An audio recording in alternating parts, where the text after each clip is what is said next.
we're good to go. Thank you. Thank you very much, everybody. And thank you and welcome to this meeting of the West Yorkshire Combined Authority. It is a lot on the agenda today, so we'll get through the areas of business. On the screen, you'll see a number of members of the Combined Authority. You see the 5 West Yorkshire leaders, plus 3 members of parties who are not in leadership at the moment, but also have votes on the Combined Authority, and Roger Marsh, who is chair of the Local Enterprise Partnership. But also, you will also see officers of the Combined Authority and the Local Enterprise Partnership who will be presenting to us today. First of all, before I start, I'd like to start with a welcome, which is Councillor James Lewis. I think this is your first meeting, James. Councillor James Lewis is the new leader of Leeds, and I'd just like to say welcome to from all of us, James. Thank you, James? Susan. No, you're welcome. I was a member when I was chair of the Transport Committee many years ago, and I've substituted for Councillor Baroness Blake a number of times. But yes, it's my first full meeting, so I know we won't have much. I know we won't have much of a ceremony online, but it's great to join everybody, and thank you for the welcome. Lovely. Well, thank you very much. And as you say, you've served on the Combined Authority before, so it's not a mystery to you. So that's great. You can hit the ground running. So first of all, then on the agenda, we've got apologies for absence. Any apologies, Ruth? Councillor Keith Aston from York, and we've got Councillor de Gorn here as his sub. Thank you. And Councillor de Gorn, I believe you have to go at 1 o'clock, so we're just all mindful of that. So thank you. Anybody else? No? Lovely, thank you very much. Second item is declarations of disclosable pecuniary interests. Any disclosable pecuniary interests anybody needs to make now? No. And exclusion of the press of public. I don't think we have to do that today, do we, Ruth? No, we've nothing on the agenda. Lovely. So we go then on to minutes of the meeting of Combined Authority, which was last held on the 4th of February. Has anybody got anything they want to say about those minutes? No. Okay, well, in that case, we accept them, therefore, as a correct record of that meeting. So that's fine. And then moving on then to the first item on the agenda, which is COVID-19, substantive items. COVID-19 obviously is something which has blighted our communities and our business community for the last year. In our respective local authorities, we spend a lot of time trying to manage and mitigate the community impacts of COVID. And of course, we all remember those who have died across the region and their families at this time. But we're also mindful of planning ahead and looking at the economic recovery and supporting those businesses that have survived to prosper into the future, but also perhaps people to set up new businesses as well. So the paper today about COVID-19 talks particularly about that business support and engagement, and particularly thinks about the proposition for culture and creative industries, and about enterprise support and health innovation initiatives, and of course net zero carbon, which is still a real concern for us to get to that as quickly as possible, but it will also generate jobs. So quite a lot for us as combined authorities to be doing. Brian, are you going to speak to this item? Yes, Chair. I'll begin by giving members an update on the business support activity, and then I'll hand over to Alan to talk through some of the propositions that we're putting forward as part of the economic recovery plan, if I may. Yeah. To start with, some really positive news announced in the budget was the location of the UK Infrastructure Bank to West Yorkshire, which really is fantastic news for the West Yorkshire economy. And certainly strengthens the region's position as a finance and professional services centre. There's also been a huge amount of work happening at the coalface in supporting our West Yorkshire businesses with grants. Over £202 million has now been dispersed to 66,000 firms. There was some more good news as well in the budget with regards to additional business support measures. The Help to Grow scheme was announced, which is 90% funding for management training and digital training, which again complements some of the fantastic work the teams have been doing with Reboot and the Employment Hub. We're also really pleased to see an extension of the furlough scheme and universal credit, as well as the business rates holiday, which is all helping to support our West Yorkshire businesses. In addition to that, the government announced a £5 billion programme to support the retail, hospitality and leisure sector through the Restart Grants programme, where businesses can qualify for up to £18,000 worth of support. There were some other announcements that were made, which again are very relevant to our region.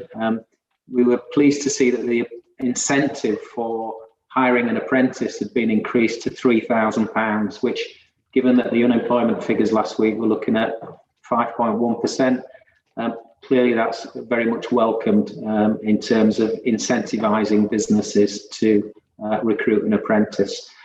There's lots of detail in the report in terms of business support activity, as well as some of the work we've been doing to help businesses through Brexit. I'm happy to take questions now before I then hand over to Alan to talk members through the economic recovery plans with regards to the work that we're doing on skills and training, good jobs, resilient businesses, and accelerated infrastructure priorities. I think it's probably best to go on to Alan straight away to present those items, because it's in the paper, isn't it? And then open it up to questions, if that's okay. Thank you. Yeah, very happy to, Chair. So, thank you. So the other things that this paper is asking for is for the Combined Authority to endorse the latest version of the Economic Recovery Plan. This, of course, is a moving document to take account of changes in the national and regional economy. It has been updated to take into account the latest information and analysis that we have got relating to the impact of the pandemic on the regional economy.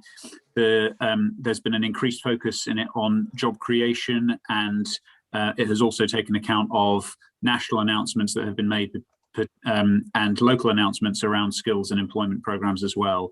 The other big thing that it's asking for is we previously had, as you mentioned this in your introduction, we previously had 4 propositions for government that were specific to the region. We've added a 5th one, which is around culture, which is asking for just over £50 million worth of funding to support a cultural programme of economic recovery in the region. We are asking the Combined Authority for endorsement for that. The other piece of this is that, as colleagues will be aware, there has been no funding allocated nationally to regional economic recovery plans. So the Combined Authority has, but the Combined Authority does have an ability to allocate some of its funding gained through the devolution deal towards economic recovery, and has previously done so in relation to skills and employment hubs and funding to local authorities to support local economic recovery plans as well. Previously, the Combined Authority has focused on that skills and employment side of things. It's been previously agreed that we should now focus on programs that help to support job creation in the region. So there is a proposal in the paper which the Combined Authority is being asked to approve in principle, which is for a program to support entrepreneurship, so to support people from a range of backgrounds to develop businesses and provide a ladder of enterprise support, and with a particular view to this being a really inclusive program that helps to secure entrepreneurs and support entrepreneurs from all parts of the region and all and from all backgrounds. There are 3 parts being proposed to this. The first is around promoting entrepreneurship, particularly those in harder to reach communities. The second is a program to support new business startups in the region, which is a low intensity support program for a large number of businesses. And then the third is a proposal to support more high growth in businesses and and recognising that those businesses have high potential to support additional job creation. There are then 2 additional proposals, both well in line with priorities that have already been agreed by the Combined Authority. The first is the development of a net zero carbon pipeline. So this will help to support the development of jobs in the green economy over the next few years. The idea is that we create a pipeline of investment-ready projects that then are able, so that they are ready to be, we have projects ready to go when additional funding becomes available. And the third is to support a programme around health innovations. So the region is well known for having real strengths in health innovation, but there is some work to do to join up the system and ensure that the maximum economic and health benefits can be derived from the innovation that takes place within our region, and ensure that we are both a leading health tech cluster nationally and potentially internationally, and also that we are even better than we already are at deploying innovation within the health service. So it's asking for agreement to those programs in principle, and for the development of those to be taken forward over the next few weeks so that we can move swiftly towards implementing them. That's all I have to say, but happy to take questions. Thank you. Thank you, and certainly all that is very much needed when we're looking at this coming year, possibly up to 14% unemployment, and therefore, as well as skills, we've talked before at this meeting about making sure we stimulate demand as well for jobs and for businesses to grow. So very much needed both sides of that equation. I've got Councillor Lee and Councillor Galton. Councillor Lee first. Thank you, Chair. First of all, the Conservatives agree with all of the proposals in this report pretty much, and we congratulate the people that have written it and researched it. It's comprehensive and it's good for the region. However, I have to say that we can't support item 1.3 on this matter. That part of it which says to delegate to the investment committee the approval to progress the package of programmes. The reason for this is we don't think that the investment committee has a political balance to it, and so therefore anything that needs to happen after this stage should be brought back for proper approval by this board. Thank you, Chair. Thank you, Councillor Lee. I mean, obviously, we're working at pace here because we need to get this support out to businesses as quickly as possible. But there's no reason why yourself and other colleagues around this table can't have a conversation with Brian Allen just to get feedback from those members about what particular schemes you want to have some feedback in. Obviously, we're consulting at the moment with businesses, obviously, who know best about a lot of this stuff, about what is required in business support terms, but your own views obviously would be welcome. I suppose, you know, it's just worth saying that we're the only combined authority in the country that has opposition members on the voting combined authority, and I think we should be congratulated for that. But obviously we as leaders have to take our responsibilities seriously to be able to make decisions, and we as leaders can't dodge those responsibilities. So I think it's important that we carry on with it as it is laid out in the paper, notwithstanding that your own views will be very welcome if you can feed those to officers, and I'm sure those will be heard through Councillor Jeffrey at Investment Committee. Councillor Galton, did you have something else to contribute there? Yes, please, Chair. It's to do with the pipelines that have been mentioned.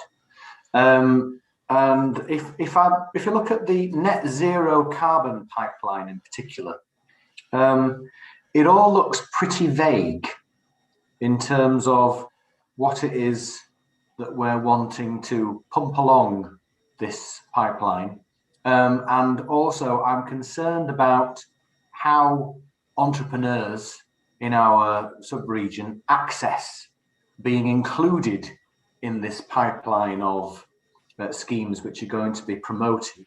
So I wondered if there was any what's the word? Any process through which people should be aware of to enable themselves to be considered. And some of it, Councillor Galton, is making sure we've got the capacity internally within the combined authority to get that pipeline together so we can actually connect with the business communities who have those ideas. And I think we are a bit underpowered on that at the moment. So Alan, did you want to come in on that? Yeah, on the net zero carbon pipeline. So the Combined Authority will be aware it's currently carrying out a study called Carbon Emission Reduction Pathways, which sets out what needs to be done across the region, across the sectors like transport, buildings, energy, industry and land use, what needs to be done between now and 2038 to deliver net zero carbon. That will produce a comprehensive roadmap, and it includes things like retrofit of housing, support for businesses to decarbonisation in the transport sector, etc. The idea behind the net zero carbon pipeline is that it brings forward projects that align with those proposals. So it's in that sort of space. I think Brian might have wanted to come in on the entrepreneurship point. Brian, quickly. Yeah, just in terms of raising awareness of entrepreneurs, we've got 21 growth managers across the region, raising awareness amongst entrepreneurs, and also we've got a resource efficiency programme which looks at obviously contributing to net zero, working with businesses on resource efficiency. Thank you. Thank you. So net zero shouldn't be just one bit. I think Councillor Gauntlet is what we're saying. It should be several aspects, including skills as well, actually. So net zero carbon skills. Councillor Paulson, do you want to come in quickly? Yeah, I just want to support what Councillor Lee said about, well, you know, your opposition members, you're not leaders of authority, so you need to just go away and speak to officers about some proposals and to let them know your view. I think it would be far more acceptable, I would hope, to the whole of the Combined Authority that in recommendation 9.2, yes, the Investment Committee can make their recommendations on £7 million is a large amount of funding, but that this should then come back so that the Combined Authority actually gets the final decision on this and is kept appraised of the recommendations and these programmes that are crucial for our economic recovery going forward. So I think we've been incredibly inclusive in the way we establish the Combined Authority. We include voices like yourselves on this Combined Authority. Normally in other Combined Authorities, you wouldn't even have your voice heard on this. And I think we should be congratulated for doing that. We do have to get this money out as quickly as possible, which I'm sure you'll understand. You don't need to do it in a public meeting. We can have a conversation outside this meeting. I'm quite happy to do that. But we do need to get on with this, and it mustn't be hidebound by process and bureaucracy, which a lot of the government grants are actually. And I'm very keen to make sure that ours aren't at regional level. So I hear what you say, Councillor Paulson. I'm happy to take your views into consideration, but we don't want to wait another 3, 4, 5 months before deciding something, which then takes another 3, 4, 5 months to actually instigate. So I would disagree on that point.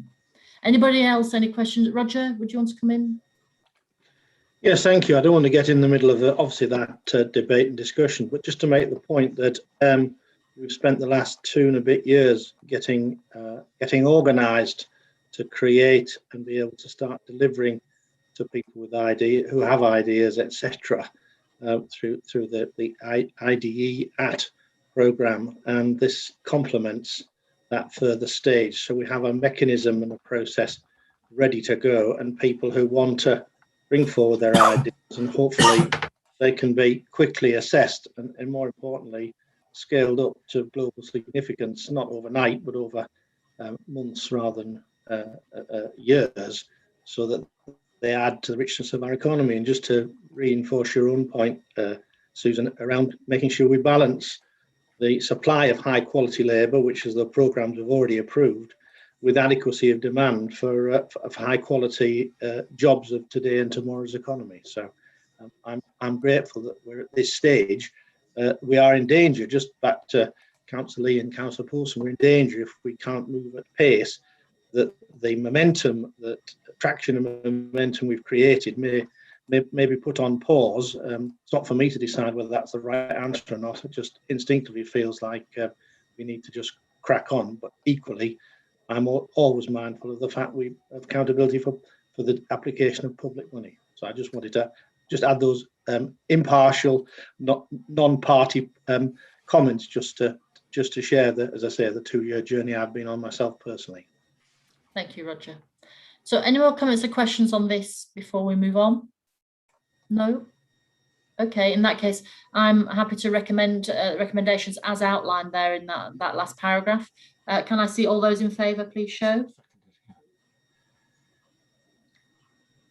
Thank you very much. I believe that is carried. Thank you.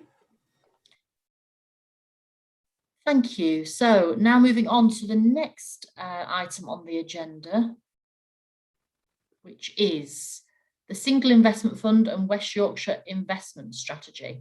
Alan, did you want to just give a few opening remarks on this? This is obviously something which is going to formulate how money is distributed in the future, quite an important document, albeit a bit procedural. Yeah, thank you very much, Chair. So this is asking, the Combined Authority is being asked to approve the approach to the Single Investment Fund and the design of the West Yorkshire Investment Strategy and to improve next steps. It's not being asked to endorse the final document, nor is it being asked to endorse any individual spending plans. This report is about the approach to the Combined Authority's funding in the future.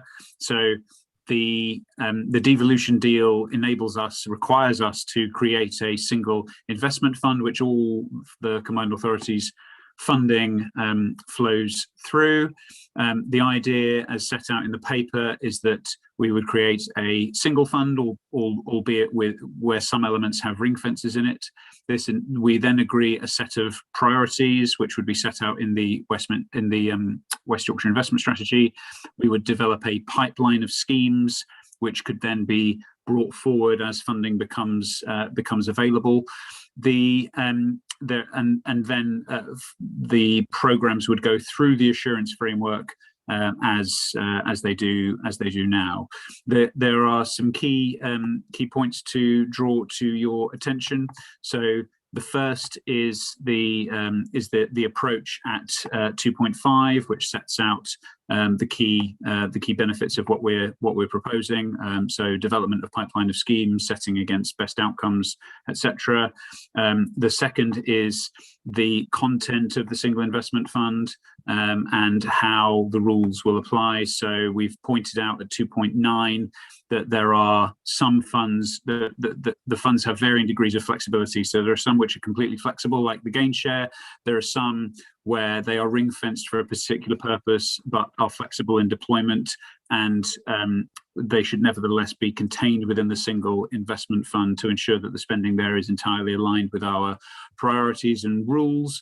And then there are a set of funds which are ring fenced for set purposes and where the projects are predetermined. Those should also form part of the single investment fund. So it's all part of one process, but they have a further a lower level of flexibility. In terms of the investment strategy, this is a version of this will be brought forward to a future meeting, but initially the priorities for investment over the next 3 years are proposed to be based on economic and transport recovery and tackling the climate emergency, with a strong thread of inclusivity and tackling inequalities throughout. So we're proposing 5 investment priorities around good jobs and resilient businesses, skills and training, infrastructure, transport, and the climate emergency. And some further detail is set out at Appendix 2 for about what those obviously what are quite broad areas, how those then would be more how they would be focused. So the intention, subject to views of members and subject to the Combined Authority endorsing this approach, is for us to bring forward, after further work, a finalised investment strategy to a future meeting of the Combined Authority for agreement, most likely in June. Thank you. Thank you. So this is work in progress. I think the most important thing for me in here is that we cited very much on inclusive growth and clean growth, and the single investment framework needs to reflect those priorities. Any questions or comments from the team here today? Councillor Lee. Thank you, Chair. Just one comment. Obviously, we agree with this report pretty much 100%. Apart from one aspect, I would urge the West Yorkshire Combined Authority to keep its eye on, and that is expenditure ring-fenced for set purposes, and that is government money for highways and pothole repairs. And It's £30 million. That's a lot of government money being dissipated into West Yorkshire through the Combined Authority. And I would like the authority to follow up on this money to make sure that indeed pothole repairs are being made in each of the 5 areas to the value of the funding that's been given by the government. I'm aware that it does then say but flexibility in deployment, but this money has been given to us for a purpose. And if it's not being spent on potholes, and then the individual councils are saying that the potholes are a problem because of lack of government funding, that really goes against the grain. So I think that WYCA should have a responsibility to ensure that funding like this is indeed used for the purpose it's given. Thank you, Chair. It is used for the purpose it's given. I think the problem is it's been cut by 22%, isn't it, by government? Is that not the issue? I'm just, can just somebody clarify what the cut has been from government this year on that budget? The issue is 15.9%. I think it went from 51 to 30. 51 million to 30 million, did you say, Councillor? Yes. Yes. I think that's the issue, Councillor Lee, that the money overall has gone down from government. I think it's all sent out to the local authorities, is it not? Councillor Groves, yes. Can you comment on that? Yeah. Yes, the point being that the individual local authorities are not brought to account to say that they've spent that money on pothole repairs. Okay, well, that's obviously something that you need to take up with your local authority and make sure it is. But I mean, I would have thought we all spend all the money we've got on potholes, especially this time of year. Obviously, of all the gritting we've been doing, we've been gritting every night of the week for all year. Actually, what we seem to be doing. Better weather now. Hopefully, it'll be less. But obviously, that is going to have an impact on the roads. Thanks for the advice. Thanks for advice, Chair. I was talking about potholes, not gritting, and of course, I've taken it up at the Calderdale Council meetings. Thank you. Good, thank you. Councillor Groves, did you want to come back in there? Yeah, I think we fed back on this one because actually it will be it will mean that things schemes are cancelled and you know, in terms of potholes, there won't be enough money for the 5 authorities to do all of these things at a time when we're implementing active travel and cycling schemes across our districts. We do really need to maintain our roads, so obviously it's disappointing that it's been reduced. Councillor Swift, obviously you're Calderdale. Would you like to come in there, Calderdale leader? Thank you. Yeah, thank you. Thank you, Chair. Yeah, absolutely. The potholes money is used for the purpose that it's allocated for, and I think actually that the finance officers are required to produce a return stating that. I think the real problems, as you said, is that firstly, the money that is available for highway maintenance and repairs is not sufficient for the work that's needed, and that's something that's long been recognised and argued by the LGA at national level. Secondly, I think the Pothole Fund is a bit of a nonsense, where ministers want to be able to say that X number of potholes are being filled every year. The point is actually that on many of these roads, we don't need to be filling potholes. We need the money that enables proper repair and refurbishment and resurfacing of the roads rather than constant patching. So it's a good issue to highlight, but it's a pity that the government has cut this, and it's a pity that they don't have a long-term plan of how we're going to make sure that our highways are safe for everybody. Indeed, thank you very much. Any more comments or questions on this item? No? Okay, lovely. Well, I'm happy to propose the recommendation. All those in favour, please show. Thank you very much. That is carried. Thank you. So moving on to the next item on the agenda, we have West Yorkshire Business Accelerator Fund. Now this is to replace the Growth Fund, I believe. Am I right in thinking that? And it's something that Brian Archer and probably Roger want to present on. Brian, do you want to start on this? Yeah, and this paper is seeking approval for a £100,000 development budget to establish a West Yorkshire Business Accelerator Fund, which would be an investment fund that would act as the successor to the Growing Places Fund. The £100,000 budget would be used for some external specialist consultancy that we would need in terms of legal advice and tax advice on setting up such a structure. The outcome of the development work will be a very detailed business case that would obviously go through the PAT process, the assurance process, investment committee, and then come back to the combined authority for approval. But the principle of it is to set up an investment fund that will invest in small and medium-sized businesses with growth potential in West Yorkshire to accelerate their growth through loan finance and equity finance. In terms of market need and demand, if you compare West Yorkshire to the South East, the number of equity deals per 10,000 businesses is significantly different. London averages around 7 deals, West Yorkshire less than 2 deals per 10,000 firms. So there's still an equity gap, even with support from the Northern Powerhouse Investment Fund. The proposal is to develop the business case and the business plan to take this forward and bring it back to the CA for approval at a later date. Thank you, Brian. Roger, did you want to come in on this? This is your area of expertise. I don't think there's anything new to add, but perhaps just to remind colleagues that when the Growing Places Fund was set up some years ago, every region had the discretion as to how to apply those funds, and we chose in Leeds City region to adopt a loan first principle on the basis that these funds were there to stimulate stalled development projects in the wake of the last financial crisis. And I'm delighted that whilst we may have got some wrong, only a small number, we got many more right, and the results of that decision was that a large part of the principle is being returned to us, which will be the basis of this Accelerator fund, and the income stream that we have enjoyed has been used obviously to develop other activities of this of the combined authority in LEP.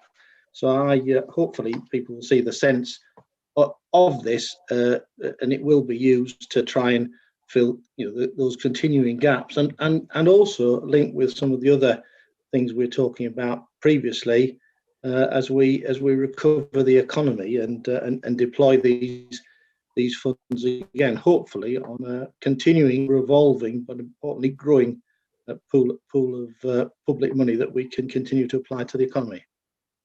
Thank you, Roger. Councillor Galton, do you have a question?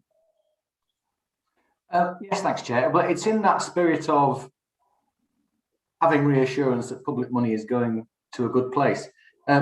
We know how much it's going to cost for the professional consultancy fee here, the 100 grand, but it doesn't say what value the Business Accelerator Fund will actually be. We don't know how much the Accelerator Fund will be getting out into the larger economy. It's not mentioned at all in the paper. Could we have some detail on that? Perhaps I could answer that for Councillor Galton. I think the expectation is that some 17 million, if not slightly higher, of the original capital will be returned. I think we've got a lot. I don't know the exact number of how much we've got sat in the bank as we speak, Councillor Galton, but it's that level of funding. And it's against a background where we see opportunities not only to loan that back on appropriate terms and then receive the principal back, but there may be those opportunities, particularly the higher risk return, where not only might we get the principal back, but there may be some incentives for perhaps a significant redemption premium for those sorts of high-tech, high-growth businesses, which I think we would all want to see in the region. That said, that comes with an increased level of risk commensurate with those potential rewards, and that's something we'll obviously need to consider and debate and discuss what our risk appetite is. But for me, it's part of that reimagining a vibrant post-COVID economy for West Yorkshire at the heart of Leeds City region. Thank you, Roger. Ben, did you want to come in? Thank you, Chair. Well, just to reiterate Roger's point that the basis of this is the £17 million of funding that's been returned from the Growing Places Fund. So it's of that order of magnitude, Councillor Galton. Yeah, and if I may just add, I mean, we've got an outline business case, and this additional funding is to take that outline business case through to formal approval and a detailed business plan. And the rate of return in the outline business case, the internal rate of return is just under 12%. Lovely, thank you. So thoroughly answered question there, Councillor Golan. Councillor Paulson, do you have a question before we move on? Yeah, just to double check, I'm assuming we don't have this sort of expertise within WYCA, that we are spending this money for something very specialist. And are there likely to be other costs associated with specialist advice that's going to come further along the line as this rolls out? I mean, we don't have all financial advice in-house, do we, Ben? But do you want to just come back on that? Yes, thank you, Chair. It's a good question from Councillor Paulson. We don't have these the particular specialist financial and fund management expertise presently within the Combined Authority. We did an extensive piece of work looking at over recent years, looking at what other Combined Authorities had done and local authorities had done that set up similar funds. The model that they tended to follow was to begin to start with a model that buys in expertise and then use that knowledge to recruit internally when there's a sustained need and business case to do so. And that's the model that we'll be looking to follow. We do have some wider work underway, though, to increase the level of commercial skill sets and expertise across the Combined Authority. So we will be looking at that in terms of finance, legal, procurement, and commercial investments in due course. Thank you. Roger, briefly.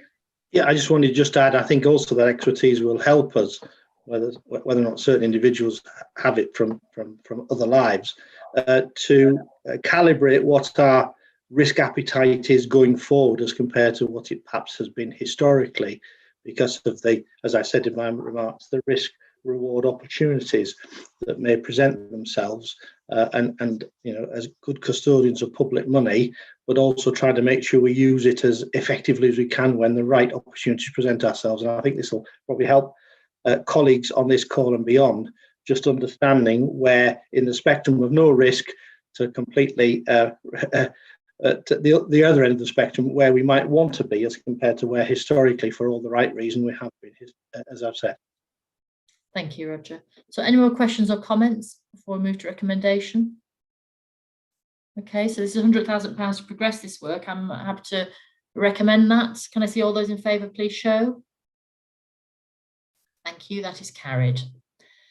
So now moving on to the next item on the agenda, which is the carbon impact assessment. Really important work for us to look at how we measure the carbon impact of any of the particular projects that we do over time, so we can have a better sort of balanced judgment about the decisions we're making and the wider impact of those decisions. Who's going to present on this item? It's Patrick Bowes, Chair. Patrick, where's Patrick on the screen? Oh, there he is. No. Patrick, over Hi to there. you. Thank you very much. Thank you, Chair. The purpose of the report is to update members of the Combined Authority on the progress that we're making in the development of an assessment methodology to improve our approach to appraising carbon in our business cases. The item was last discussed by the Combined Authority on the 10th of December. At that meeting, the Combined Authority noted the progress of the work at that time. The project is divided into 5 phases, which are noted in the report. It's worth flagging up now that the project is now partway through the assessment of existing projects, which is phase 3, and it's early in that process, but not yet results are currently available from that work. Since the report project was last considered by the Combined Authority on the 10th of December, consultants managing the project have made recommendations for how carbon impact should be considered at different stages in the assurance process. And the main messages from these recommendations are a qualitative assessment of carbon early in the development of a project scheme, a quantitative assessment of carbon impacts for both transport and non-transport projects in our business case process, and the assessment of carbon should also take into account the background assumptions, and that those background assumptions are consistent with the carbon emissions reduction pathway, and with a proposal that an additional sensitivity test is also undertaken in future economic cases which are based on those carbon emission reduction pathways assumptions. It's worth flagging up to members of the committee that the methodology is being developed and trialled on a subset of projects initially. That methodology may well change as we move through the assessment of the full list of projects.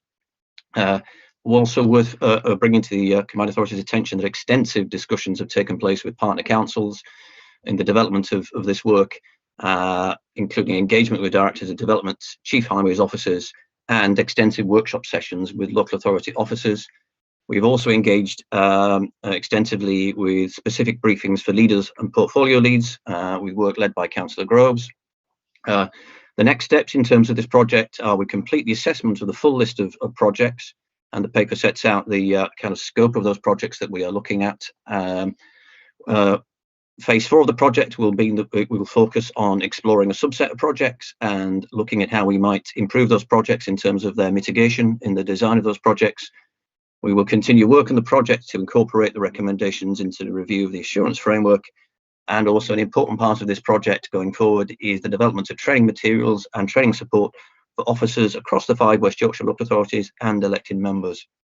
So the Combined Authority is asked to note the progress on this work to date. Thank you, Chair. Thank you, Patrick. Certainly it's a fascinating piece of work. Councillor Groves, did you want to comment on this? Obviously, I know you've been heavily involved in it.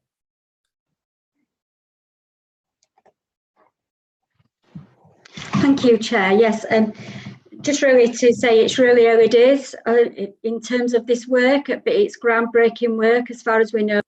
I've not seen evidence of it being national, and certainly raised the impact of carbon and schemes going forward at Transport for the North, and they've not done this piece of work. So, you know, really pleased with the work and how it's progressing and the work that the teams have done. And it will change the way we work eventually as political leaders, but for the good, to make sure that we do get to those zero carbon targets. It will certainly help and inform us in making decisions in the future. Thank you, Councillor Groves. Councillor Lee, question. Thank you, Chair. Just one point on this. I'm sure we all want to hit our carbon reduction targets. It's very important for all of us that we should do so. However, I would urge the Combined Authority to have another look at some of the base assumptions being made about what it will take to achieve those carbon reduction targets. I have been briefed by a very senior officer of the authority on this, and one of the base assumptions is that cycling usage will increase by 800%, not 8 or 80%, but 800% in the WYCA region. And that may well prove to be true, but it sounds highly unlikely to me that that is likely to come to fruition.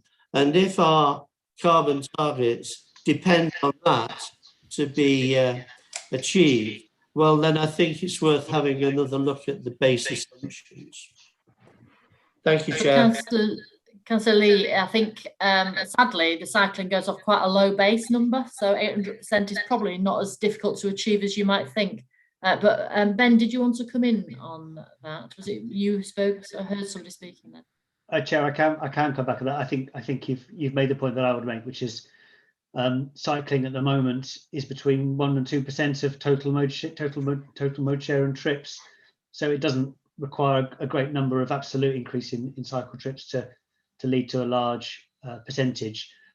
It's probably also worth pointing out that those base assumptions won't happen by themselves, and the carbon pathways work that is related to this work makes a number of sets out what we will need to do in terms of those policies to actually achieve some of those baseline assumptions. You and I can both contribute by getting a bike, Councillor Lee, with that perhaps, and contribute to that figure. Councillor Galton.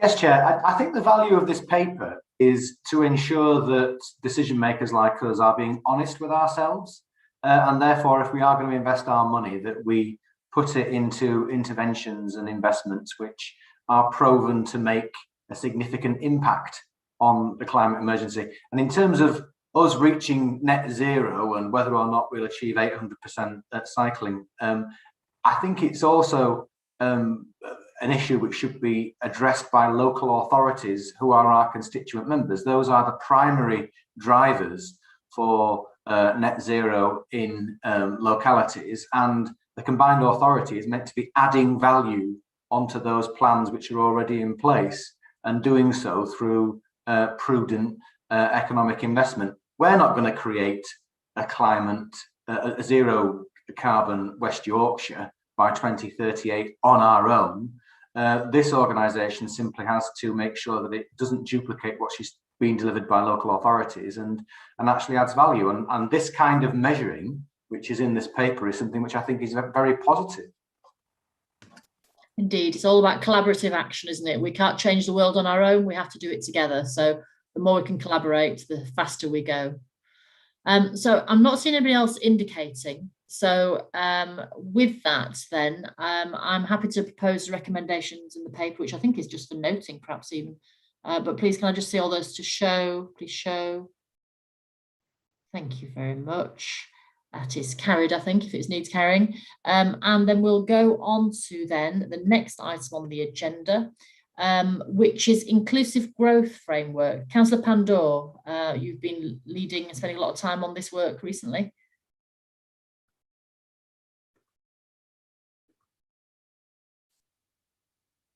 Councillor Pandor, do you want to start this item? I'm going to get you off mute. There we go. Sorry, I'm getting connection problems right here. Just 1 minute. That's okay. So just about the inclusive growth item. Yeah, now, yeah, I know what it is, but yeah. I'm just trying to run one application at a time. It's okay. Technology is challenging. We're all getting better at it these days because we've been on it for such a long time. I'd rather be there in person, Chair, because... no, so would I. I tell you, when we get back in, we can all have a group hug, can't we, in that big meeting room in the Combined Authority building. Right, okay, Chair, yeah, I've got it. You ready, Councillor Pandor? Yeah, over to you. Thanks very much. Obviously, I might be talking to people who are already are well versed in this part of the agenda in terms of inclusive growth. But for a few years, I've been leading on this piece of work, and for the new members, I'm sure they'll be sort of like quite interested in the journey we've been on regarding inclusive growth.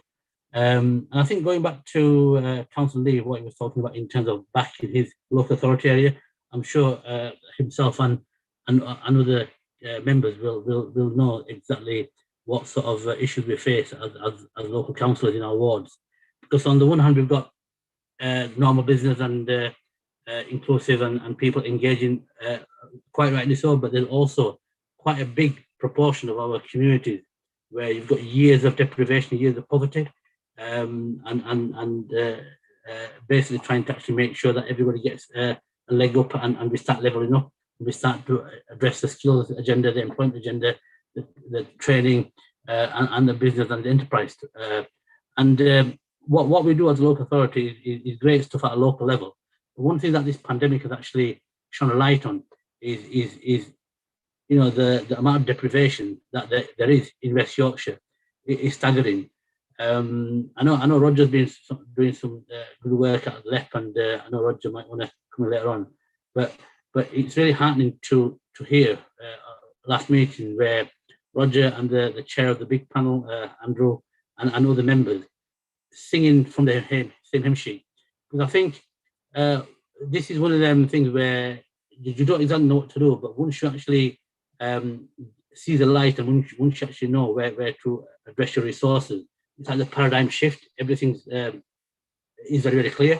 So rather than actually having a pot of money to say, here's a pot of money for you to get on with the work in terms of inclusive growth, these are the issues, and how can the issues be mainstreamed and embedded within the whole framework of what we do in the Combined Authority, from transport to connectivity to digital inclusion, through to skills, through to the economy, through to enterprise, business, social enterprise, and you name it. So that's where the paper is now. One of the things that I'm conscious of is this will probably be the last meeting of the Combined Authority that I chair until we go into the new world of the male Combined Authority. So the work's come a long way. What I don't want to do is that foundation that we built, not to lose it, because there's so much work we need to do in terms of the margins of society where we all are elected and we all share the same vision. It doesn't matter which party you come from, we all know what areas need more help and what areas we can actually focus on. So as we move forward into the Male Combined Authority, what I want to do is embed this work in. It doesn't matter which panel it goes under, as long as it's got a panel, it's got a clear focus, and it's got the same commitment that he has had. This side of the election, once we go out post-election, this work needs to continue. So I just thought I'd give you a quick overview. The detail is in the report, but what I wanted to do is give you sort of like that feeling in terms of what we're trying to do. It's one of the funny things where we know what to do, but it's not very clear. But I think we are now at a situation where we have a clear mandate, we have a clear vision, we have a clear plan, and let's get on with it. Thanks, Chair.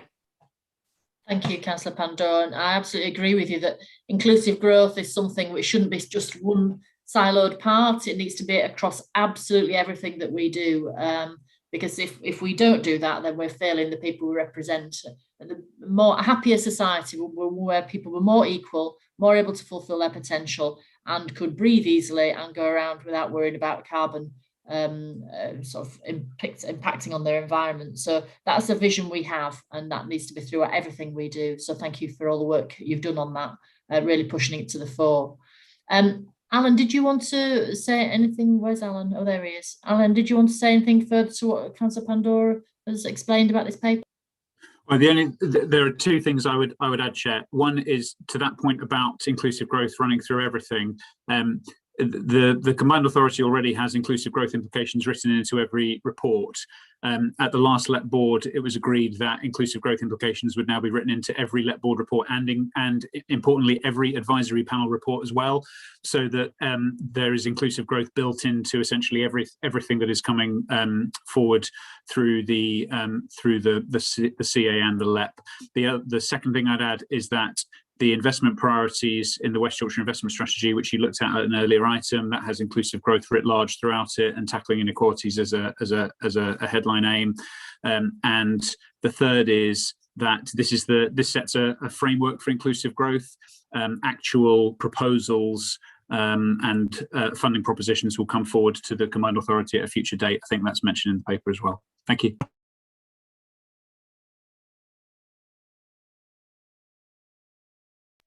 Thank you for that. So any questions, comments? Roger? I just wondered if I may add to the comments already made. Firstly, we have actually, in terms of our business grants programme, some while ago introduced inclusive growth requirements. In other words, if you want to receive public money to grow your business, you need to give something back beyond just the growth itself and the jobs you create. And this was something of a pilot activity, and it's been very successful in terms of work experience and other things. This framework recognises that the multifaceted nature of deprivation and poverty, and we can't solve it all overnight, but we can hopefully focus in on the major areas where we can significantly move the dial forward. And I just wanted to share with colleagues and more broadly anybody that's listening, is that this was considered very carefully, this framework, by the LEP board, being that private public sector partnership, and it comes with the LEP board's endorsement, as well as all of the private sector members of the panels that make up the LEP board. So it's had quite a wide airing across the business community, as well as obviously the local authority and related communities. And I hope that those remarks are helpful to others in terms of their consideration of this proposal. Thank you, Roger. And I think just looking at the statistics at the back of this report just shows what a long way we have to travel with some of this stuff, doesn't it, really? And this isn't a one-term thing. This is not something the mayor's going to be able to put right in 3 years. It needs to be a long-term 10, 20-year programme putting some of this stuff right, so we can be a prosperous north and a prosperous nation. And I think it is quite sobering when you look at the journey we have to travel and the limited resource so far that we've got to spend on that. Councillor Pandora, did you want to come back in? Obviously, I realise it's your recommendation as well. Yeah, very, very quickly, just won't take too much time, but I think Roger brought a very, very strong point out. This is in partnership with the private sector. So whatever the new world is, we have to make sure that the private sector involvement is paramount. Because we can't address this in isolation. We've got to. It's not just about the local authority or the combined authority. It's also about the universities, the big organisations, NHS, and the big, small, medium private sector organisations. And Roger's absolutely right. It was really, really heartening to actually listen to the last select board meeting. It's usually quite long, but yet last time it was really great. Everybody understood the agenda, and this is such credit to the select board that's been chaired by Roger. So thanks very much, Roger, for his support and help. Thank you, Councillor Pandora, and to you too. Do you want to propose a recommendation then? I'm happy to second that. Yeah, I'd move the recommendation as noted on the report, and I'm hoping everybody can get behind it, with full enthusiasm as we move forward. Thanks. Absolutely, happy to second that. Can I see all those in favour, please show? Thank you, that is carried. Thank you, Councillor Pandora. So moving on now to the next item on the agenda, which is the employment and skills refresh. There's been quite a lot of work going on around this recently. And also, of course, the government have come out with the FE white paper as well, which talks about employment skills plans informed by the private sector. Fortunately, we're ahead of the game and we've already been doing quite a lot of that. So, Brian, would you like to, is it you going to speak on this item, Brian? No, who's going to speak on this? Alan, put his hand up. Alan, I will. You go. Thank you. Right, so just to complement what's just been said really about in the inclusive growth framework. Similarly, this the refreshed employment and skills plan now an employment and skills framework has been developed with a range of partners across the region, particularly from the particularly our private sector partners, colleges and so on, worked through with the employment and skills panel and endorsed by the LET board. We have, in developing the plan, reviewed progress made over the last few years against the existing priorities. We have reviewed against the situation in the current labour market.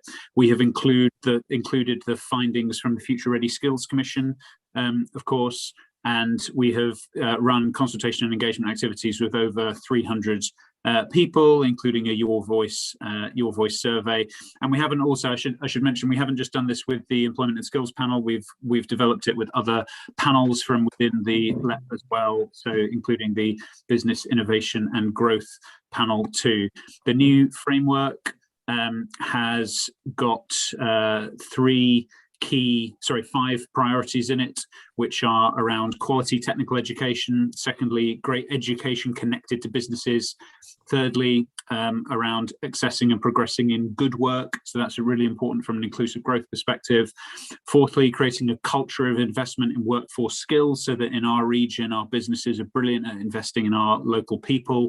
And fifth, driving innovation and productivity through high-level skills. So recognizing that one of the key ways that we can increase the wealth and drive inclusive growth in our region is through having higher level skills that help to create more productive and innovative businesses. So there are 5 priorities. There are 3 threads that run through the whole thing. So the first being inclusive growth, back to the conversation we were having a moment ago. Secondly, digital, recognizing that digital skills are absolutely crucial in this age and into the future.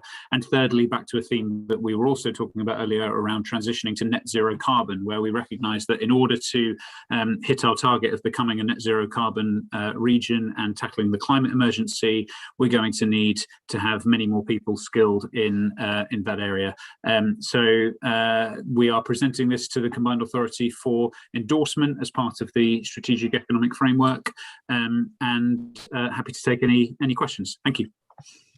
Thank you, Alan. And just going back to Councillor Pandora's report previously, those statistics again are ringing true here, aren't they, as well, that the gap in skills is really quite detrimental to the people we represent, and we need to support them to get skilled so they can be economically successful in a new age of green economy. Any questions or comments about this item? I'm not seeing any. Oh, Councillor Paulson. Yeah, thank you, Chair. Just a couple of comments, really. I think we have to make sure that we include all the universities across West Yorkshire who are such an asset to us, working with business, because together they will drive what future skills will be needed and able to adapt to that. We really take advantage of that. And, you know, and also encouraging the employers to upskill their existing staff is so important. You know, we need to get people skilled to get jobs, but once they're in jobs, you know, it's so important that their skills are maintained and upskilled going forward in order to develop careers, which is what people want at the end of the day, is career and development. So just some comments there. I couldn't agree more, Councillor Paulson. So in work, people in work need to be skilled up, because obviously automation is coming down so quickly. In the last year, it's accelerated as automation in the workplace, and therefore employers need to be anticipating that and skilling their workforce up accordingly. So if everybody did that, then we'd have enough skills, but it does need continued investment.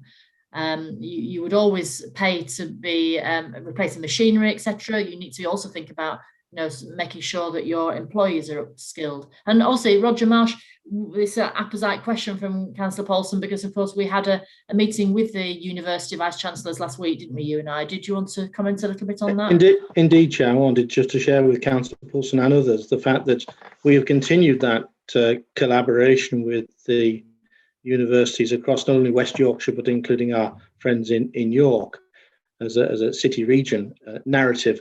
And we met with all of the Vice Chancellors at scheduled as a virtual dinner meeting. There was no dinner and no drink, but it was virtual into the early evening. And as part of a briefing for three of the new the three new Vice Chancellors that have, since we last met, sort of March time, February time last year, some of the bits and pieces that colleagues are seeing today around not only inclusive growth, but in relation to this employment and skills framework as part of the refreshing, as indeed we will the next agenda item, and they complemented us on our thinking and indeed reinforced their desire to work even more collaboratively with us to and recognise their civic duty as institutions to help us prepare and improve not only the quality of skills but also those skills developed in the region and build good lives here rather than perhaps the bright lights of anywhere else. And of course, all of our trade and inward investment activities have been designed towards meeting the demand side of good and high quality jobs at the same time as creating the supply side, as we've discussed earlier in this meeting. Hope those remarks are helpful. Thank you, Roger. So we're straying a little bit into the next item, which is innovation, where I'm sure the universities will come up again, but thank you for that contribution, Councillor Paulson. So with that then, I'm happy to propose that we accept this framework into the Combined Authority. Can I see all those please show? Thank you very much. That is carried. Thank you. Thank you very much. And then we move on now to the next item, so innovation, which is back to you, Roger, and presumably universities are very much part of that agenda. Yes, thank you. We've already touched on this in various ways in the COVID response and recovery around entrepreneurship, but just to remind colleagues that these frameworks, inclusive growth, employment, skills, and now innovation, are part of a wider strategic economic approach to our region that seeks to address the priorities around boosting productivity, that enabling of inclusive growth, the tackling of the climate challenges, as well as delivering that 21st century transport infrastructure, both intercity and intra-region. The framework builds on not only the work that we've done on innovation-driven entrepreneurship, about which we've talked previously, but also the work around the development of the local industrial strategy. And we present to colleagues here our thinking in terms of a framework of how we take this forward and how we align the investments in growing the economy and being dynamic in the 21st century, as well as addressing some of those imbalances and job opportunities that we talked about. We're also trying to be ahead when it comes to what we believe will be the implementation of the wider R&D UK R&D roadmap that was launched last summer, and we're awaiting the next development of that.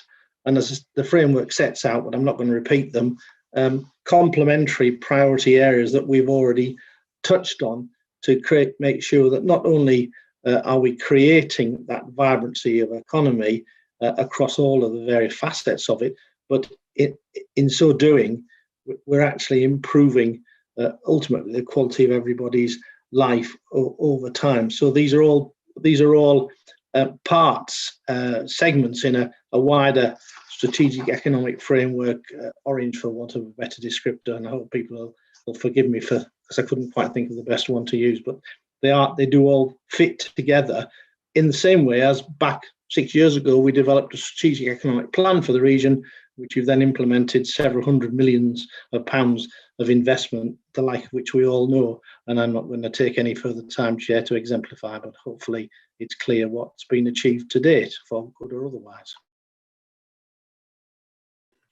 Thank you, Roger. Any comments or questions of Roger on that report? No, I think we all agree with you, Roger. That's always heartening to hear, but I always like the occasion when there may be some disagreement, so we could have a good, healthy debate. But I do feel this is part of our forward thinking and part of our reimagining and resilience beyond the rescue phase we're in terms of recovery for this important economic driver for the whole country, not just for this bit of Yorkshire. So are you proposing then that we adopt this? Okay. I am, and it aligns with the other frameworks that we've already adopted during the course of this meeting and previously. Okay, well, I'm happy to support that. Can I see all those in favour, please show? Thank you. Lovely, that is carried. Thank you very much for that. So moving now on to the next item on the agenda, which is Mca Governance Arrangements. All our respective city solicitors in the 5 local authorities have been working together to make sure that we've got the I's dotted and the T's crossed so that orders are passed, etc. And this is very much a legal procedural item. Caroline Taylor is our city solicitor within West Yorkshire Combined Authority. Sorry not to give you a big build up there, Caroline. I know you're working very hard on all this, but would you like to present this item? That's fine. Thank you very much, Chair. As you say, it is a very detailed document, but it's a very important aspect in terms of our accountability and transparency. So it does build on the report that came to the MCA in February, at which point we looked at the minor amendments we'd need to make to our governance arrangements in relation to the non-mayoral functions that we have taken on since January. And this is really sort of moving this on now and looking at the next phase of it. And it's proposing that we move forward and adopt a formal constitution for the combined authority. So to date, we've got a series of procedural documents that are available on our website. We're looking to pull that together into one document as a constitution to make that easier for stakeholders, the public, members to navigate all the necessary information, which is why I have to say it is detailed. And so we're proposing that we do that on a phase basis. This report brings forward the first phase of that. So Appendix 1 to the report has an outline of the Constitution. So that shares with members what we intend to draft to form part of that Constitution, and importantly, the timeline as to when each of those aspects will come forward to the CA. And the paper today brings forward the first phase of that, which is the aspect that we need to have in place by the time the mayor's appointed, and it deals in the appendices with the detail around it. First of all, it has the general articles of the Constitution, which helpfully, I think, sets out different roles and responsibilities in the membership. It then at Appendix 3 separates out the responsibility for functions between non-mayoral functions that sit with the combined authority, mayoral general functions, and functions, PCC, Police and Crime Commissioner functions, that the Mayor will also hold. Appendix 4 then sets out the Combined Authorities procedural standing orders. They're largely based on the orders we have at the moment, so I've highlighted in yellow where the changes are. And then, I suppose, importantly, Appendix 5 has the mayoral procedural decision-making arrangements, which of course is new. So those documents are before the CA for consideration, comment, and hopefully approval. And then we will be looking forward to bringing to the April meeting the next phase of the Constitution, which would include the PCC functions. And then at the annual meeting, all the sort of the wrap-up final parts of the Constitution. So those documents, as I say, that's why we have they are very detailed appendices, but hopefully it's a good accessible tool and somewhere for people to go to where they actually do need that detailed information. So there before you, Chair, for consideration today. We are seeking also a delegation to myself to make any further technical amendments to those documents, given we're doing this as a phased basis as we bring forward the drafting for the Constitution, cross-referencing and tweaking will need to happen. So that's what that's intended to do. And I think that is probably it, subject to any questions that you may have. And thank you, Caroline. And presumably this is a kind of document that comes back to us annually to have a refresh and to update as the various bits of government legislation come through which impact on us here in the region. Has anybody else any comments or questions on this item? I can't see any. It is a very technical document. Okay, well, in that case, I'm happy to put the recommendation. Can I see all those in favour, please show? Thank you very much. That is carried. Thank you very much, Caroline, for that. So moving on to the next item on the agenda is future scrutiny arrangements. I know this has been the subject of quite a lot of interest from politicians, as you imagine. We're all very interested in this kind of thing. Can I say thank you very much to Councillor Harrand for all the work he and his committee have done in exploring all the different options on this over the last year. I know it's a huge amount of work as the combined authority grows, and having 3 committees will hopefully enable that to happen in a more fuller way and to increase capacity to be able to do that as well. So who is presenting this item? Is this Caroline as well, is it? Caroline. It is, Chair. Thank you. You've outlined that well, and of course Councillor Harrand is here on the call as well. I suppose this report brings together, it's the result of the significant amount of work done by the Overview and Scrutiny Committee, including setting up a working group to look into this, and the detail of that is summarised in the appendix to the report. And it's effectively a collaboration, I suppose, of that, and then further dialogue that's been held with combined authority members and consultation, which has resulted in the proposal, which is before members today, which, as you say, Chair, is a proposal for 3 scrutiny committees, intended to cover the areas of corporate, economy and transport, with 16 members on each of those, which is 3 from each of the 5 West Yorkshire councils, plus 1 from York, which increases member engagement from the current 18 members to a total of 48 plus subs. It does reflect, I suppose, the general thrust of sort of the consultation on the Devo deal through the summer for an increased scrutiny function. That very strongly came through, and it sought to address that. I think the proposal here, if agreed, is for this to come into effect from the annual meeting in June, and for it to come in a phased way to enable those roles and relationships between the new scrutiny committees and the existing committees to sort of bed down and be developed. So it does, I suppose, as an enhanced function, it does highlight in section 5 there that there is a request for additional resource, which can be met from the additional capacity provided for in the 21-22 budget. And it also seeks approval here to instruct the independent remuneration panel to provide an impartial report back to us on the allowances in relation to these new roles. So the recommendations, subject to anything Councillor Harrand may wish to add, the recommendations are there at paras 9.1 to 9.4 of the report. Thank you very much, Karen. Councillor Harrand. Thank you. It's a remarkable report, and that's no reflection on Caroline or anybody else who's helped to compose it, because I suspect they were guided. We should understand that the Scrutiny Board was set up last year, as working party set up last year to go look at the alternatives, and we did that.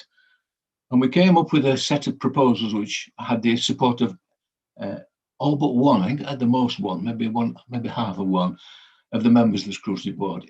It was analysed and debated among all parties, and it has the support of Labour, Liberal Democrat and Conservative members from all 5 local authorities. Then it arrived in Wellington Street, or virtual Wellington Street, and became something else. The document in front of us now is not the one that we recommended or the Scrutiny Board would have recommended. It's remarkable that it can change so quickly. We understand the argument about increased member involvement. There's some weight to that, and I appreciate that. But we think that the proposals we had with a tight business-like central committee and working groups would have met that just as well. And we are not persuaded that an expansion simpler than numbers will meet this requirement. The paper mentions resources, which is what we now call people. We cannot continue as we are with just one person, and I personally doubt that we can manage with 2. Certainly if there are going to be 3 scrutiny committees with any depth of research or any sort of analysis and preparation of detailed papers, it needs at least 2. And we take some consolation in paragraph 2.14, which says there's going to be a review or reassessment of scrutiny before the end of this year. We really want that minuting and sacred and unchallengeable. Thank you. There are a few loose ends that we need to sort out as well, please. Working with the police scrutiny system is going to take some bedding in. I'm not sure everybody understands how we're going to work with transport and how the present transport committee's work is going to be analysed. And so a specific point, I'd like to think that on all future full combined authority meetings, we have overview and scrutiny report as one of the standing items. Finally, there's a specific question to leaders who are on the call. Will you please send to us next year experienced people? The ones you have sent us in the last couple of years are now up to date, understand the traditions of scrutiny and the combined authority, and are priceless. We would rather not go through the system of training and briefing people again. As far as you can, will you please send us the same people for 21-22 as you sent us for 2021, without exception. Now, I know it may not be under your control, but I'll make that point through my party political contacts. But if you can send the same people, it'll be in everybody's interests. Thank you very much, Councillor Harrand. Certainly would agree with you about capacity of scrutiny. So inevitably with 3 committees, that has to increase. The number of officers working on that has to increase from the one that there is now. And I think obviously, as you say, capacity is limited with just 1 officer to be able to do that. So I think we'd actually agree with you on that. I do think it's really important for more members from all the 5 authorities to be involved in the combined authority. I've said it before, I'll say it again, in that I think the combined authority should feel as very much as part of us on an equal footing, and we should all feel a stake in it and all feel that we have a say and that we can get involved. And absolutely accept, if we can keep the same people on it, great, but there should be a lot more members getting involved, having their say, scrutinising and understanding how the combined authority works, what it is and what it's not as well, because obviously the local authority does a specific task, the combined authority does another, which is very much based around economy and growing the economy. And the more people understand, the more elected members understand that, I think the faster we'll be able to develop and grow as a region. So absolutely, I accept your comments. And I think there's points of difference, but points of commonality as well. I think it's in all our best interest to make sure it works and make sure that everybody understands what the combined authority does and scrutinises the increased amount of money it's going to have in the future, which is good for all of us. Any more comments or questions on this item? Councillor Paulson. Yeah, maybe yourself or officers can clarify. From the recommendation that came out of the Scrutiny Working Group is very different to what is in this paper. Who changed it and why was it changed? Because clearly cross-party scrutiny aren't very happy about the changes that we're voting on today. Well, certainly, Councillor Paulson, it's the first time I've heard Councillor Harron be so in disagreement with us really on this, I have to say. So he's not aired his views before this meeting. So that is a surprise. But I think we all take on board what the comments are. But at the end of the day, we've got to have something that works for the widest number of people. And that's, I think, what the proposition here shows today. We're also looking abroad, of course, at what happens in other combined authority regions, where actually there's a lot more capacity for scrutiny, as we're proposing here today. So I think we're providing something here which shows a much broader scope for a scrutiny across the authority, more so than the current model did that I think was proposed by Councillor Harron. I think it was quite limited what they were discussing there. So personally, I think this is probably a better model. Councillor Lee, were you about to echo the points that Councillor Paulson's making there? Thank you, Chair. Yeah, yes, indeed, I was. I just the point that Councillor Harron was asked to look into this and make some proposals, and he made some proposals that were very different to what is being put before us today. And I take your point, perhaps it could have been discussed outside of this arena, but it seems pointless to ask a group of very experienced scrutineers, all party, to come up with a recommendation, and then someone somewhere has decided something better is the proposal which is being submitted this afternoon. So I think that this actually deserves to go back and be reconsidered. It's so different to what was originally proposed by that group. So we can't support this today because I don't think it's had a proper debate and discussion. And as Roger Marsh said earlier, you know, sometimes it's good to have a bit of disagreement. So we disagree on this one. Thank you, Chair. Thank you, Councillor Lee. Councillor Pandor. Councillor Pandor, you're on mute. Yeah, thanks, Chair. I wasn't going to talk on this, but I think I need to, because I think just in case people get confused. When we were debating the combined authority twice in all local authorities, one of the key things that came out from all local authorities, I think, certainly from Kirklees, was that we wanted more member involvement, and we wanted more of a structure where members could have a real stake in it. But because this was something that we actually worked up very, very quickly, and I'm really pleased that Rishi Sunak did come down, and the previous minister, I forgot his name, you know, they were really, really keen in making this happen. Simon, that's it. Simon, he was a great man, and Robert Jenrick, and they were very, very keen to actually make this happen. And we were going through various conversations within the local authority, and myself and all the leaders, certainly the Conservative leader, came to a view that, look, you know, this whatever we do, this is something that's way past this date in terms of moving forward. We do need to get that investment in very, very quickly to actually start to level up and make sure that we come some kind of parity with London, and we were, I think, one of the last core cities. I think Nottingham is the only one that's not done a deal yet. But we're now a core city that's moving forward in getting all this done. And there's a lot of conversation around, do we need an assembly? Do we need this? Do we need that? The ideal solution would be an assembly like the London one, but that's not on the card. And one of the things that what I was very keen on was to make sure that, because I think also there was some talk on this, and maybe Councillor Haddon might want to shed some light on it, just have one single scrutiny committee, which would have actually been completely, you know, not acceptable to a lot of my councillors. And I think you hit the nail on the head by saying that we're actually going to get a lot more backbenchers involved. We're also going to get more scrutiny than what there is at the moment. So I'm trying to you know, understand what it is that we're missing, because the scrutiny members from my local authority are very new members, very committed members, and you know, they don't really have much understanding in terms of, you know, what the combined authority does.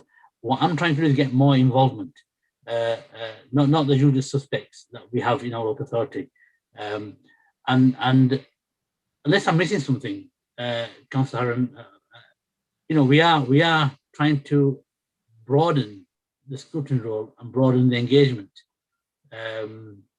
Is that not what you recommended? Because I think the initial recommendation was for one scrutiny committee, wasn't it?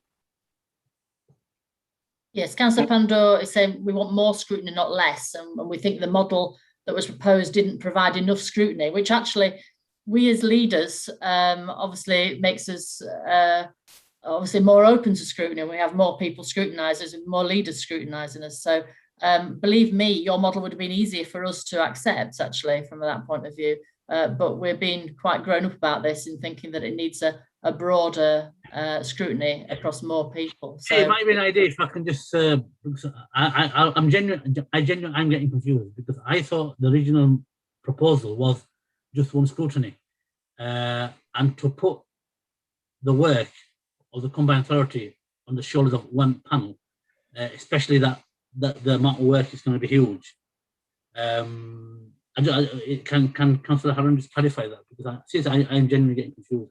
Councillor Haran. Yes, I can. Yes, if you read the full report that we did before Christmas, it did give a much greater depth. We had 5 working groups of which go into real depth into the various aspects of the combined authority activity, and the idea that it would have been less scrutiny rather than more, or being more comfortable for leaders of council was, of course, quite the opposite of what we were aiming for. I want to make the point that the arrangement of having one main scrutiny with sub-working groups is the one that's been adopted everywhere else in the country. The only one that hasn't is Manchester, and they're currently looking at disbanding their 3 working parties with separate groups and consolidating them into one. So I think we're ahead of it rather than behind the current thinking. I do assure you that the arrangements we proposed wouldn't give any less scrutiny in any areas and more scrutiny in quite a lot of them. So I accept your concerns and I take your point about greater involvement, but we thought about that and that was all in the paper. Okay, thank you very much. So I've got Councillor Lee and Councillor Pandor both indicating. Councillor Lee, is that an old hand or is that a new hand? Sorry, Chair, it's an old hand. Okay, Councillor Pandor, is that an old hand or a new hand? Councillor Pandor, you're on mute, sorry. Yeah, no, I think that's very helpful. So basically, there would have been one scrutiny with number of working groups, and I think that answered my question. I'd rather have three scrutiny committees with a number of working groups. We all have working groups, and the working groups could be limitless, depend how much appetite and how much time that the scrutiny panels are taking. So I'm assured now, Chair, thanks very much, that this is the right thing to do. But I thought we're missing something, but I'm not. Anyway, thanks. Okay, thank you. I think the key point is to make sure that scrutiny is well resourced in the combined authority so that each of the 3 scrutiny committees can have working groups underneath them or review things. That's what happens certainly in Bradford. They do reviews of their own bidding and that's to make sure that we have the right resource in for scrutiny going forward. I think is very important. So notwithstanding the good debate that we just had there, we have a recommendation there. So I will propose that. Can I see all those in favour, please show? Thank you very much. That is carried. Thank you.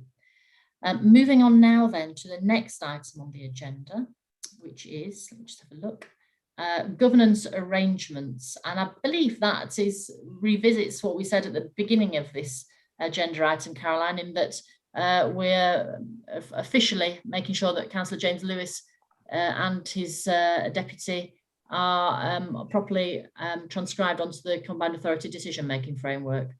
Caroline? That's correct, Chair. There's a couple of additional matters wrapped into the report as well. The recommendations are at 9.1 to 9.7 on page 316. So it is reflecting the changes to the Leeds nominations or the appointments to place panel and investment committee as well. And in addition to that, there is a proposal here from the LET board that there be an additional non-voting advisory rep on the employment and skills panel, which is a TUC rep. the body of the report sets out the basis on which that proposal is being put forward. And in addition, it recognises that in terms of our Governance and Audit Committee, there's an obligation on us to have independent members, and one of our independent members has recently resigned, so seeking authority there to recruit to that vacancy, and also to flag that for the next meeting of Governance and Audit, we will need to nominate an interim chair for that meeting from the existing membership. So it's a little bit of a mop-up report, but hopefully it's all fairly self-explanatory. Thank you very much. Councillor Pandora, have you got a question, or is that an old hand? Old hand, sorry. All right, okay, lovely, thank you very much. So any comments or questions on this paper? No? Okay, if that's the case, can I just propose that? Can I see all those in favour, please show? Thank you very much. That is carried. So moving on now to the next item on the agenda, which is governance arrangements, independent remuneration panel, West Yorkshire Mayor's allowance. And to present this item, we have Angela Taylor, but we also welcome today the chair of the independent remuneration panel, who is Declan Hall, I believe. Declan, yes, you're there. On the call. Correct. Hello. Chair.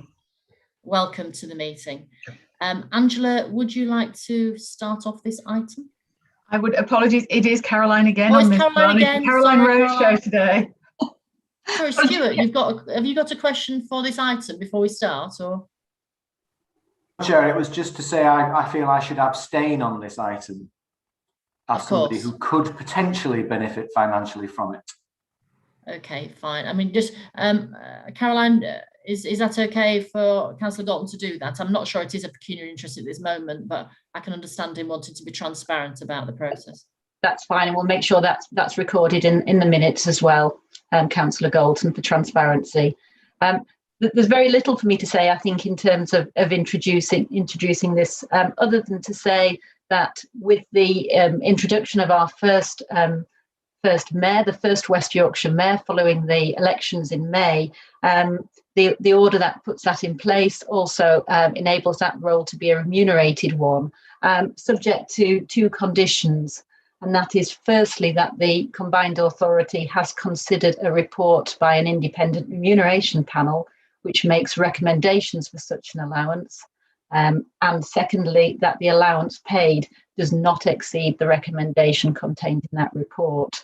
So in accordance with delegation from the combined authority in December, that was convened. Declan Hall is here and is the chair of that, and of course the report is there as Appendix 1 to the paper. So I think at this point I'll simply hand over to Declan to speak to his report, and then obviously for members to ask any questions. Thank you. Lovely, thank you very much. So politicians don't set remunerations, independent panels do, and we're pleased to have the host of the chair of that today, Declan Hall. Declan, would you like to sort of present on your findings? Okay, thank you, Chair. I shall try and get this done in about 3 minutes. Keep it brief. Welcome the opportunity to have a quick overview of how your statutory independent remuneration panel arrived at the recommended remuneration for the remuneration of the West Yorkshire Combined Authority elected mayor.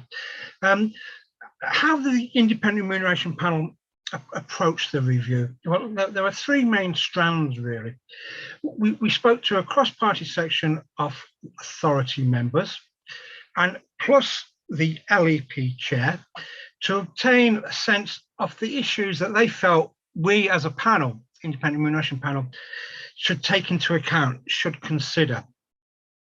We also received factual briefings from a range of officers from the authority itself, from the Office of Police and Crime Commissioner, and we also spoke to the Police and Crime Commissioner as well, because obviously one of the distinctive features of the role of the elected mayor in West Yorkshire Combined Authority is they're going to have the Police and Crime Commissioner functions. And we also had a range of documentation. A lot of it was produced for us by officers, a briefing document in particular that was very useful. And we also undertook extensive benchmarking on MPs, MSPs, members of the Welsh Assembly, Northern Ireland Assembly, cabinet members, Greater London Authority, NHS remuneration for non-executive directors and chairs of the foundation trusts, etc. So there was those 3 different strands in terms of the things we took into account. And in terms of our deliberations, what the panel noted was that with the 2021 order, it's a game changer for the West Yorkshire Combined Authority, and it makes the West Yorkshire Combined Authority one of the larger combined authorities in England in terms of the powers and budgets. And this has a knock-on effect as well for the role of the mayor. The mayor has more powers than most mayors of combined authorities, and that's not taken out without even taking into account the fact that they've also got the Police and Crime Commission functions as well.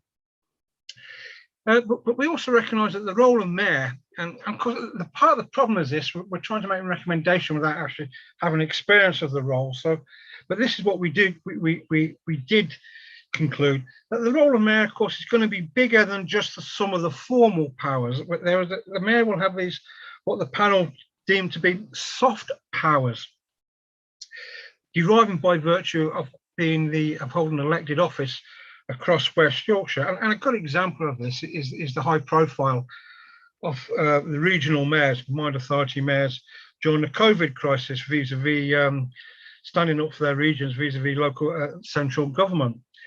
So we recognise that the role of the mayor is going to be larger than simply the formal powers. So we made that note.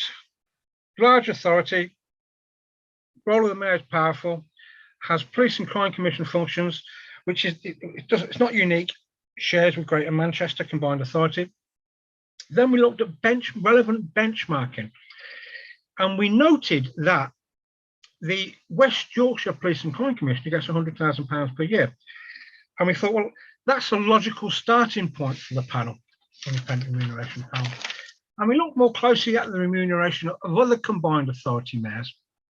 We thought that the most comparable role, not directly comparable, the most comparable combined authority mayor was Greater Manchester, who also has police and crime functions, who's paid £110,000. But then we also note that the Greater Manchester Combined Authority Mayor has additional powers which will not be accrued to the West Yorkshire elected mayor, notably in relation to fire, rescue, waste and public health. So in a sense, by taking the remuneration of West Yorkshire Police and Crime Commission, the current remuneration at 100,000, the remuneration of the Greater Manchester elected mayor at 110,000, that really gave us our framework, and we simply just took the midpoint between those 2 anchor points to arrive at £105,000 per year remuneration.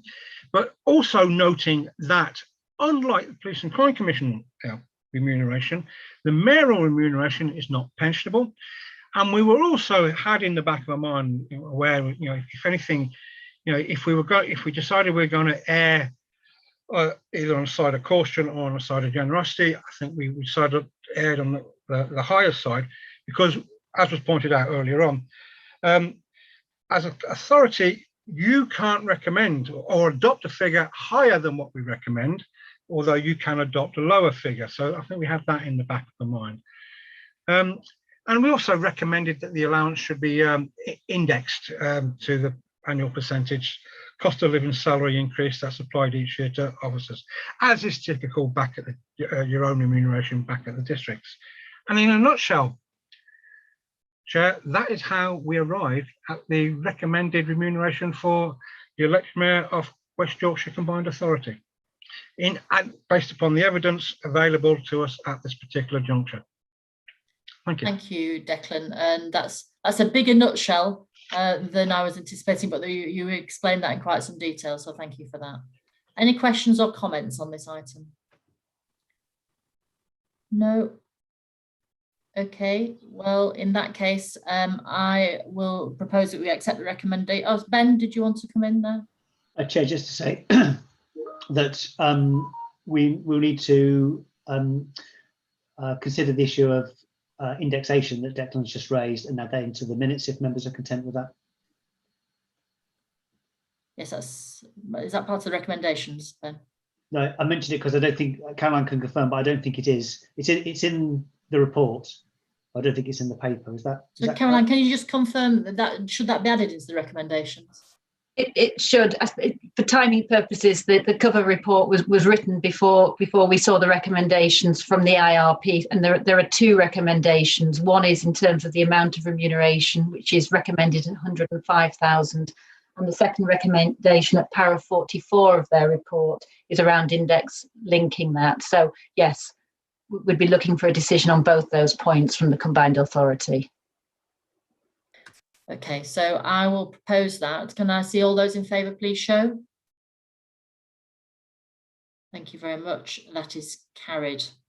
So thank you very much. Right, what next? I think that is about it, is it today? It's been a very long agenda item. We've got for information, we've got their minutes for information. Can I just thank Declan Hall for coming today as a visitor to present that item? So thank you for that, and thank you for the work you've done on that.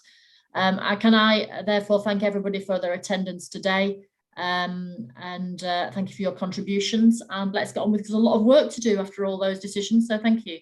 All the best. Thanks, Bye.